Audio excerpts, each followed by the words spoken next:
A shepherd had a faithful dog, called Sultan, who was grown very old, and had lost all his teeth, and one day when the shepherd and his wife were standing together before the house, the shepherd said, "I will shoot old Sultan tomorrow morning, for he is of no use now." But his wife said, "Pray let the poor faithful creature live. He has served us well a great many years, and we ought to give him a livelihood for the rest of his days." "But what can we do with him?" said the shepherd. "He has not a tooth in his head, and the thieves don't care for him at all. To be sure he has served us, but then he did it to earn his livelihood. Tomorrow shall be his last day, depend upon it." Poor Sultan, who was lying close by them, heard all that the shepherd and his wife said to one another, and was very much frightened to think tomorrow would be his last day. So in the evening he went to his good friend the wolf, who lived in the wood, and told him all his sorrows, and how his master meant to kill him in the morning. "Make yourself easy," said the wolf, "I will give you some good advice. Your master, you know, goes out every morning very early with his wife into the field, and they take their little child with them, and lay it down behind the hedge in the shade while they are at work.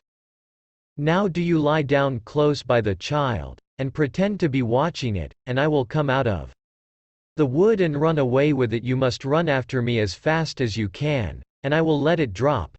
Then you may carry it back, and they will think you have saved their child, and will be so thankful to you that they will take care of you as long as you live." The dog liked this plan very well, and accordingly so it was managed. The wolf ran with the child a little way. The shepherd and his wife screamed out, but Sultan soon overtook him, and carried the poor little thing back to his master and mistress. Then the shepherd patted him on the head and said, "Old Sultan has saved our child from the wolf, and therefore he shall live and be well taken care of, and have plenty to eat. Wife, go home, and give him a good dinner, and let him have my old cushion to sleep on as long as he lives." So from this time forward Sultan had all that he could wish for. Soon afterwards the wolf came and wished him joy, and said, "Now, my good fellow, you must tell no tales, but turn your head the other way, when I want to taste one of the old shepherd's fine fat sheep." "No," said the Sultan, "I will be true to my master." However, the wolf thought he was in joke, and came one night to get a dainty morsel. But Sultan had told his master what the wolf meant to do, so he laid wait for him behind the barn door, and when the wolf was busy looking out for a good fat sheep, he had a stout cudgel laid about his back, that combed his locks for him finely. Then the wolf was very angry, and called Sultan an old rogue, and swore he would have his revenge.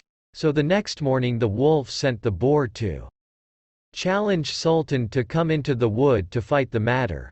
Now Sultan had nobody he could ask to be his second but the shepherd's old three-legged cat. So he took her with him, and as the poor thing limped along with some trouble, she stuck up her tail straight in the air. The wolf and the wild boar were first on the ground, and when they espied their enemies coming, and saw the cat's long tail standing straight in the air, they thought she was carrying a sword for Sultan to fight with, and every time she limped, they thought she was picking up a stone to throw at them, so they said they should not like this way of fighting, and the boar lay down behind a bush, and the wolf jumped up into a tree. Sultan and the cat soon came up, and looked about and wondered that no one was there.